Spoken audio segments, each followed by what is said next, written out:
ಇಂದಿನಿಂದ 10 ದಿನಗಳ ಕಾಲ ವಿಧಾನಮಂಡಲ ಅಧಿವೇಶನ. ಇದಕ್ಕಾಗಿ ಆಡಳಿತ ಪಕ್ಷ ಬಿಜೆಪಿ ಎಲ್ಲ ರೀತಿಯಲ್ಲೂ ತಯಾರಿಯಾಗಿದೆ. ಆದರೆ ಜೆಡಿಎಸ್ ಯಾವುದೇ ಕಾರಣಕ್ಕೂ ಕಲಾಪದಲ್ಲಿ ಭಾಗವಹಿಸೋದಿಲ್ಲ ಅಂತ ಸ್ಪಷ್ಟಪಡಿಸಿದೆ. ಕಾಂಗ್ರೆಸ್ ಮಾತ್ರ ಅಧಿವೇಶನದಲ್ಲಿ ಪಾಲ್ಗೊಳ್ಳೋ ಬಗ್ಗೆ ಇಲ್ಲಿವರೆಗೆ ಯಾವುದೇ ನಿರ್ಧಾರವನ್ನ ಕೈಗೊಂಡಿಲ್ಲ.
ಇವತ್ತಿನಿಂದ 10 ದಿನಗಳ ಕಾಲ ವಿಧಾನಮಂಡಲ ಅಧಿವೇಶನ ನಡೆಯಲಿದೆ. ಇದಕ್ಕಾಗಿ ಆಡಳಿತ ಪಕ್ಷ ಬಿಜೆಪಿ ಎಲ್ಲಾ ರೀತಿಯಲ್ಲೂ ತಯಾರಾಗಿದೆ.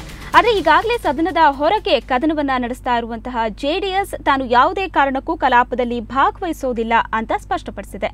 ಈ ನಡುವೆ ಪ್ರಮುಖ ಪ್ರತಿಪಕ್ಷ ಕಾಂಗ್ರೆಸ್ ಮಾತ್ರ ಅಧಿವೇಶನದಲ್ಲಿ ಪಾಲ್ಗೊಳ್ಳೋ ಬಗ್ಗೆ ಇಲ್ಲಿವರೆಗೆ ಯಾವುದೇ ರೀತಿಯ ನಿರ್ಧಾರವನ್ನ ಕೈಗೊಂಡಿಲ್ಲ. ಇವತ್ತು ಕಾಂಗ್ರೆಸ್ನ ಶಾಸಕಾಂಗ ಪಕ್ಷದ ಸಭೆಯಲ್ಲಿ ಈ ಬಗ್ಗೆ ತೀರ್ಮಾನ ಕೈಗೊಳ್ಳಲಾಗುವುದು ಅಂತ ಕೆಪಿಸಿಸಿ ಅಧ್ಯಕ್ಷ ಡಾಕ್ಟರ್ ಜಿ ಪರಮೇಶ್ವರ್ ಅವರು ಹೇಳಿದ್ದಾರೆ. ಇವೆಲ್ಲದರ ನಡುವೆ ಬಿಜೆಪಿ ತನ್ನ ಸಂಖ್ಯಾಬಲವನ್ನ ಭದ್ರಪಡಿಸಿಕೊಳ್ಳೋಕೆ ವಿಪ್ ಜಾರಿ ಮಾಡಿದೆ.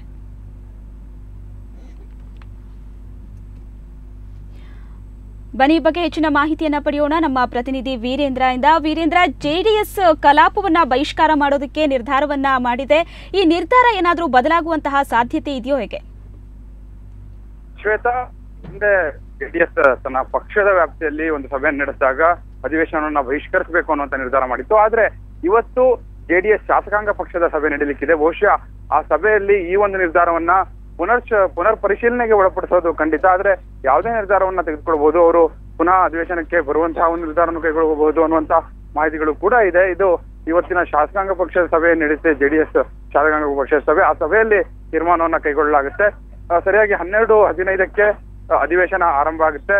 ಈಗಾಗಲೇ ನಿನ್ನೆ ರಾತ್ರಿ ನಡೆದಂತಹ ಬಿಜೆಪಿ ಶಾಸಕಾಂಗ ಪಕ್ಷದ ಸಭೆಯಲ್ಲಿ ಈಗಾಗಲೇ ಎಲ್ಲರಿಗೂ ಕೂಡ ವಿಪ್ ಜಾರಿ ಮಾಡಲಾಗಿದೆ. ಹಾಗೆ ಮುಖ್ಯಮಂತ್ರಿ ಯಡಿಯೂರಪ್ಪನವರು ಸ್ವಯಂ ಪ್ರೇರಿತವಾಗಿ ಒಂದು ಸಾಲಿನ ಒಂದು ನಿಲುವಳಿ ಸೂಚನೆಯನ್ನು ಮಂಡಿಸುವ ಮೂಲಕ ವಿಶ್ವಾಸ ಮತವನ್ನ ಕೋರ್ಲಿಕ್ಕೂ ಕೂಡ ಮುಂದಾಗ್ತಾರೆ.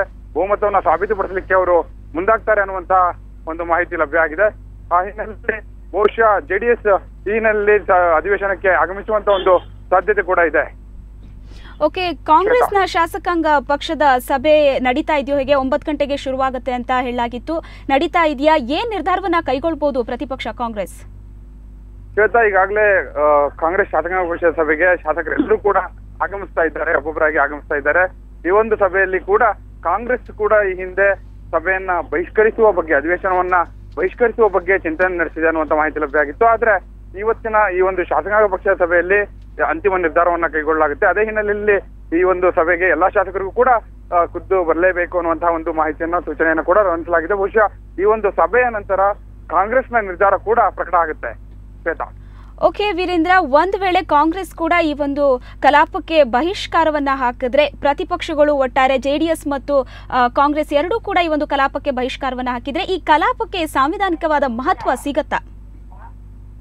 ಶ್ವೇತಾ, ನಿನ್ನೆ ಸ್ಪೀಕರ್ ಬೋಪಯ್ಯನವರೇ ಸ್ಪಷ್ಟಪಡಿಸಿದ್ದಾರೆ, ಒಂದು ವೇಳೆ ಪ್ರತಿಪಕ್ಷಗಳೆಲ್ಲವೂ ಕೂಡ ಅಧಿವೇಶನವನ್ನ ಬಹಿಷ್ಕರಿಸಿದ್ರೂ ಕೂಡ ಯಾವುದೇ ರೀತಿಯಲ್ಲಿ ಸಾಂವಿಧಾನಿಕ ಬಿಕ್ಕಟ್ಟು ಉಂಟಾಗುವುದಿಲ್ಲ, ಸದನದ ಕಲಾಪಕ್ಕೆ ಯಾವುದೇ ರೀತಿಯಲ್ಲೂ ಅಡ್ಡಿ ಉಂಟಾಗುವುದಿಲ್ಲ. ಒಂದು ರೀತಿ ನೀವು ಹೇಳಿದಾಗೆ ಮಹತ್ವ ಒಂದಷ್ಟು ಕಡಿಮೆ ಆಗಬಹುದು, ಆದ್ರೆ ಯಾವುದೇ ರೀತಿಯಲ್ಲೂ ಕೂಡ ಸಾಂವಿಧಾನಿಕ ಬಿಕ್ಕಟ್ಟು ಅಂತೇಳಿ ಯಾವ ರೀತಿಯಲ್ಲೂ ಕೂಡ ಉಂಟಾಗುವುದಿಲ್ಲ.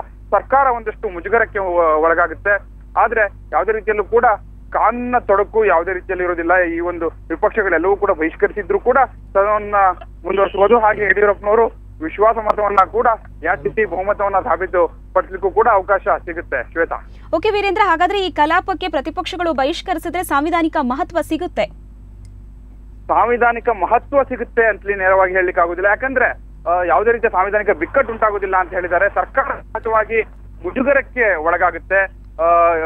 ಒಂದು ರೀತಿಯ ಸರ್ಕಾರಕ್ಕೆ ಹಿನ್ನಡೆ ಅಂತ ಹೇಳಬಹುದು. ಪ್ರತಿಪಕ್ಷಗಳೇ ಇಲ್ಲದೆ ಪ್ರತಿಪಕ್ಷಗಳು ಸಂಪೂರ್ಣವಾಗಿ ಬಹಿಷ್ಕಾರ ಹಾಕಿದಾಗ ಒಂದು ಅಧಿವೇಶನ ನಡೆಸುವಂತದ್ದು, ಸದಾನಂದ ಕಲಾಪವನ್ನ ನಡೆಸುವಂತದ್ದು ಈ ಹಿಂದೆ ನಾವು ಯಾವಾಗ್ಲೂ ಕೂಡ ಇಂಥದ್ದನ್ನ ನೋಡಿಲ್ಲ. ಒಂದು ವೇಳೆ ವಿಪಕ್ಷಗಳೆಲ್ಲವೂ ಕೂಡ ಬಹಿಷ್ಕರಿಸಿದ್ದೇ ಆದ್ರೆ ಒಂದು ರೀತಿಯಲ್ಲಿ ಕೂಡ ಈ ಒಂದು ಅಧಿವೇಶನಕ್ಕೆ ಹಿನ್ನಡೆ ಉಂಟಾಗೋದು ಸಹಜ. ಆ ಹಿನ್ನೆಲೆಯಲ್ಲಿ ಮಹತ್ವದ ಪ್ರಶ್ನೆ ಇಲ್ಲಿ ಬರೋದಿಲ್ಲ. ಯಾಕಂದ್ರೆ ಯಾವುದೇ ರೀತಿಯಲ್ಲೂ ಕೂಡ ವಿಪಕ್ಷಗಳು ಇಲ್ಲದೆ ಇದ್ದಾಗ ಅದಕ್ಕೆ ಮಹತ್ವ ಬರುತ್ತೆ ಅಂತ ಯಾರು ಕೂಡ ಪರಿಗಣಿಸ್ಲಿಕ್ಕೆ ಸಾಧ್ಯ ಆಗೋದಿಲ್ಲ.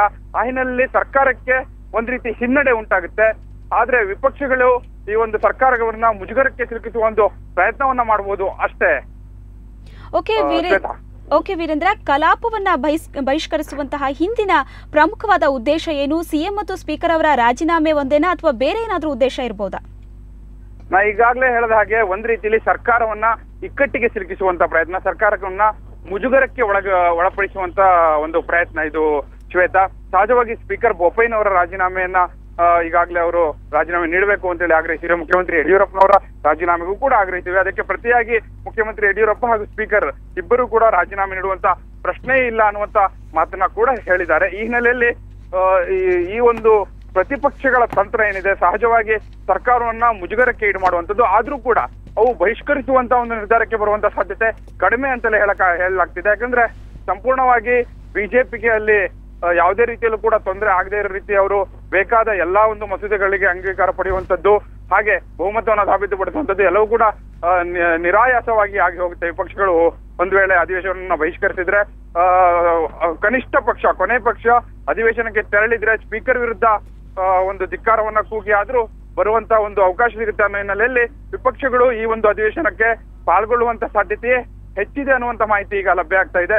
ಈ ಹಿನ್ನೆಲೆಯಲ್ಲಿ ಜೆಡಿಎಸ್ ಶಾಸಕಾಂಗ ಪಕ್ಷದ ಸಭೆ ಹಾಗೂ ಕಾಂಗ್ರೆಸ್ ಶಾಸಕಾಂಗ ಪಕ್ಷದ ಸಭೆಯಲ್ಲಿ ಯಾವ ತೀರ್ಮಾನವನ್ನ ಕೈಗೊಳ್ತಾರೆ ಅನ್ನುವಂಥದ್ದು ಬಹಳ ಪ್ರಮುಖ. ಬಹುಶಃ ಅವು ಈ ಒಂದು ಅಧಿವೇಶನವನ್ನ ಬಹಿಷ್ಕರಿಸುವ ಒಂದು ನಿರ್ಧಾರದಿಂದ ಹಿಂದೆ ಸರಿಯುವಂತ ಸಾಧ್ಯತೆ ಹೆಚ್ಚಿದೆ. ಧನ್ಯವಾದಗಳು ನಿಮ್ಮೆಲ್ಲ ಮಾಹಿತಿಗಾಗಿ.